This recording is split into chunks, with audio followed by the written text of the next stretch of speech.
This is The Racket.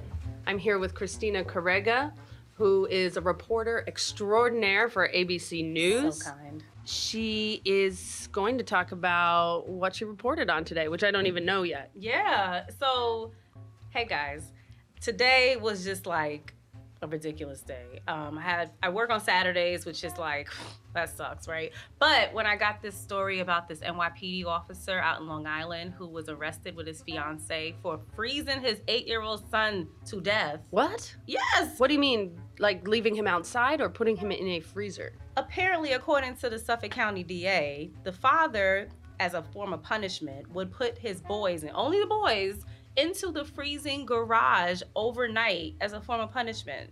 And on January 17th, the son was sleeping in the garage. It was 19 degrees outside. Father calls the police and was like, my son fell in the driveway. So when the cops came and the ambulance came, took him to the hospital said that he was only 76 degrees, the kid.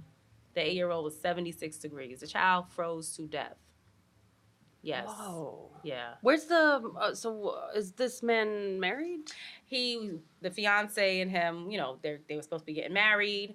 But that's not the mom. That's not the mom. The mom, they're separated, obviously, and the mom didn't have full custody of the kids. And they were in the middle of a whole family court battle. The mom was begging the judge to take the children away from the dad. Nobody was listening to the mother. We don't know a lot about the mom to say, like, well, why didn't you have full custody? Right. Normally, the mom gets full custody in these kind of cases. But there's no telling what this cop who has been with the NYPD's transit unit since 2005, making $100,000 a year, might I add. Now, but like...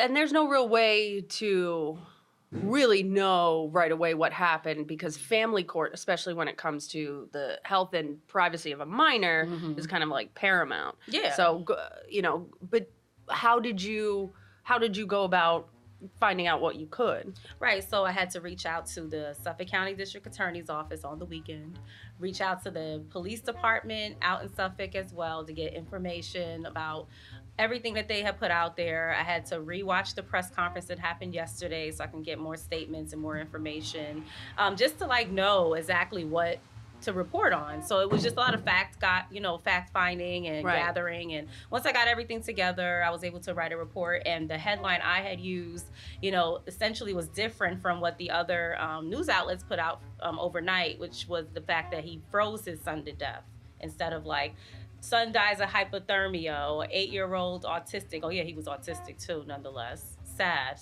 situation. Oh. Yeah, so I didn't put the whole gamut with the medical terms out there, and people really have been clicking on the website since I left the office. So yeah, so it hadn't been being reported as succinctly with father leaves son to freeze to death outside in the cold. Right. Son has autism. Correct.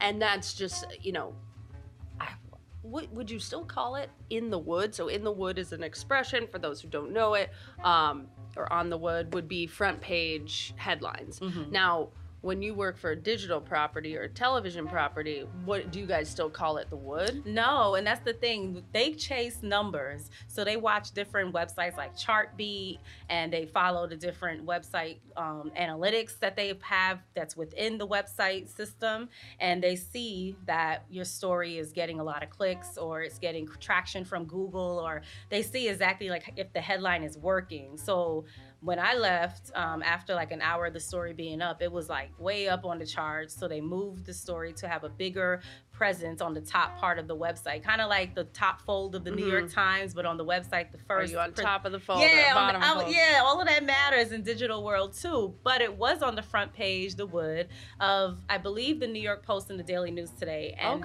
they used the family photographs of the husband and wife that are the husband and wife to be that are accused of the crime. I got the mug shots.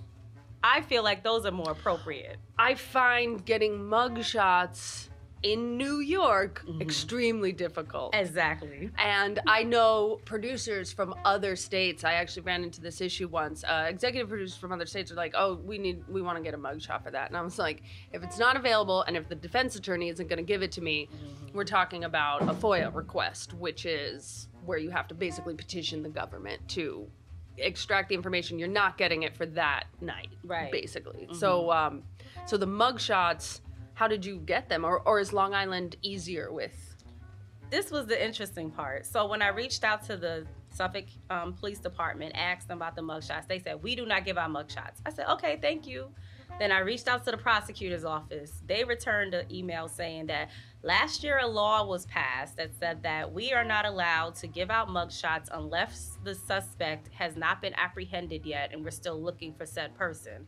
I said, oh, interesting. Didn't realize there was a whole law about this, but thank you for the information. A law to make it harder to get mugshots. I New York know, for reporters. right? It's like So unnecessary. I said, well, let me reach out to the jail itself. So I reached out to Riverhead Jail, and all their press people's email addresses were available on the website.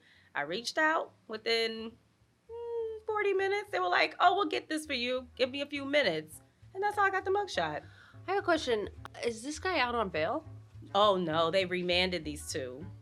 But, you know, right now we got the whole new bail reform and the whole question of who actually gets afforded the amount of bail, who actually gets remanded. That whole discussion is what we're entering 2020 and dealing with in our justice system. I mean, there's a lot of hyperbole around the subject.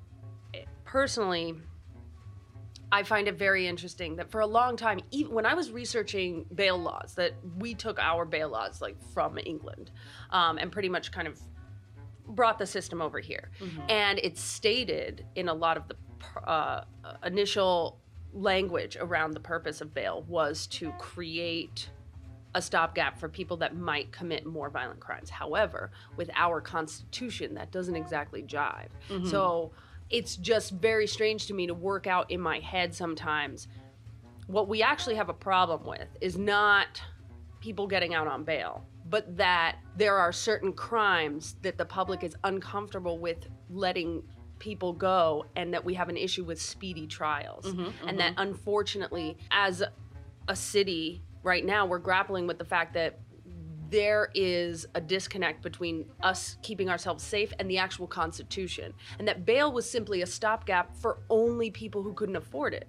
So there's a lot of front covers on the Post that it's like, this guy got out and because of bail reform, then he attacked someone. It's like, well, if he was rich or just had a family member that could put $500 together, he would have gotten out anyway. And I don't think that they reiterate that enough, that what the issue we should start looking at is the larger issue of how often we need to make our trials quicker, and we need to really start assessing and you know, what crimes are so severe that even the accusation of could possibly have someone held for a certain amount of time. Well, you make like three different great points. Like, first of all, we're discussing the Constitution, England laws. Like, the whole system is so archaic. Everything needs to be reformed in some way, shape, or form, including the way that we hold the prosecutors, the police accountable when they're investigating a case.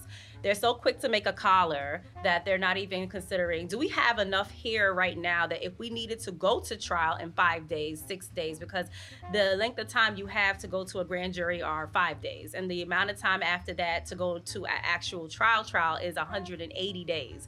That's the time frame that you're essentially guarded by. But, you know, as you go to court and you have an adjournment, you might sometimes hear the judge or the prosecutor or the defense ask, can you charge that to the prosecutor? Can you charge that to the defense? And what does that mean? So say you go to court and your client is indicted. That's day one of the clock. The next time you come to court, it's in 2 weeks or it's a month. The defense may ask to charge that time to the prosecutors. The time that's charged to the prosecutor is not against the 180 days that are needed to go to trial. But if the time is based on the defense's time clock, it goes against their clock. So the defense never wants to be charged with the time, because then they'll know at that point that, oh gosh, I'm running out of time, or the prosecutor knows that they're running out of time. And you just need to hurry up and get this information done. The one thing out of the 5 boroughs that's the best part about, I think, with the bail reform stuff, and at least in Queens, they can't have that whole waiving the 180-80 rule, meaning that Queens was the only borough that was allowed to withhold the grand jury for 6 months. The other boroughs, they did the grand jury in 5 days. So Right. now Queens has to be held more accountable about what kind of charges and what information and evidence they have to actually say, can this ham sandwich get indicted? Right. Yeah. Can this ham sandwich get indicted? That is a great expression. So you were a courts reporter for a really long time. Yeah, and I like to still say I am because I'm Yeah. still involved with criminal justice, even though I am in an office and reporting about stuff around the country, which is very exciting. Before I let you go, just give me a little backstory on like your first job in journalism and how that brought you to where you are now. So I like to say that as a student reporter, that's your first job, working at your school newspaper. And I think every student who's in college or they're thinking about becoming a part of this industry, they should work or do something for their school newspaper. So I started back in 2006 at St. John's University working for the Torch.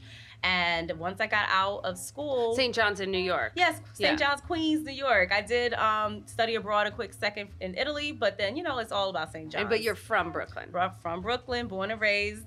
And all my jobs have been right here in New York, which is a blessing because some people strive to just get here. Right. So it's a great thing that I'm here. And my first job was at the New York Post. I was a copy kid, which is, I don't even think they even have them anymore. Handing out the paperwork and making sure all the editors are on the same page. I don't think they do either because they have runners. It's a good way to get in there because then you get to meet everybody. They see who you are. You have to like prove yourself. You're literally working from the bottom and trying to just get that first assignment to go out to your first gig, which mine was a fire in Brooklyn, and I was able to cover that, and that was exciting. For the Post? Yeah. Oh, nice. Yeah. So, like, all my first attempts of everything in journalism in the professional world was at the New York Post, and I was there for 7.5 years.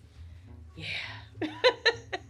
I mean, there's so many good people I know from the Post and the Daily News, and now half of them are at the City, and just like that whole swirl that's happening in local journalism and in New York is kind of exciting. Especially, it's right around the same time that like we're unveiling bail reform, and Eric Gonzalez, who's the Brooklyn DA, is apparently starting to implement Justice 2020, which means a whole mess of stuff.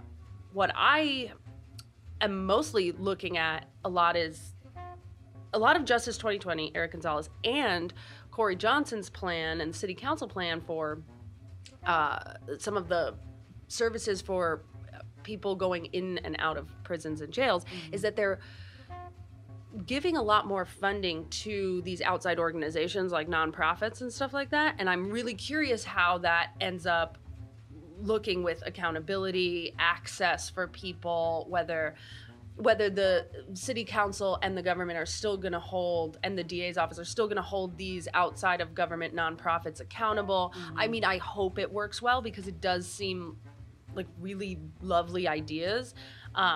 And I'm just really interested to see how that works, like diversion courts and all that. I'm more curious to know, is this money coming from the asset forfeitures? So, you told me once about the asset forfeitures on the FAQ episode, Just Us, that we did, which, by the way, I will plug on this video.